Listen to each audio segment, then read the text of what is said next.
very difficult for him to continue to hold his job. And Selma, you talk about this investigation by senior civil servant Sue Gray. What exactly is she going to be looking at specifically here? So we don't know exactly the number of parties that she's looking at, but we've seen numbers ranging now. I've seen numbers in local media ranging now from 9 parties to up to 14 parties. Parties in the summertime in the back garden of Downing Street, where, you know, we did see that image of Prime Minister Boris Johnson, that image that was leaked to the press a few days ago, from sitting at a table with a wine and a cheese board.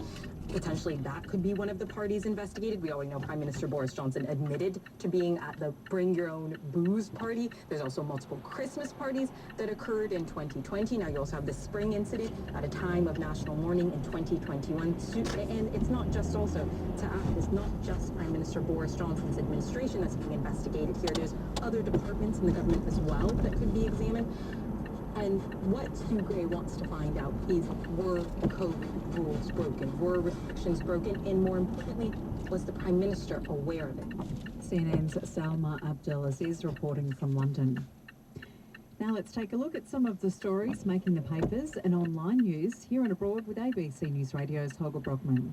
The Japan Times reports the abundance of a specific intestinal bacteria known to suppress the binding of the coronavirus to human cell receptors is likely to play a role in the low COVID-19 mortality rates seen in Asia and parts of northern Europe. An in vitro study has also shown that compounds in green tea known as catechins significantly reduce the infectiousness of the coronavirus. The South China Morning Post leads with this story. China's Generation Z is displaying a high level of overconfidence in the country's power and hostility towards Westerners. A prominent Chinese academic on U.S. affairs has warned.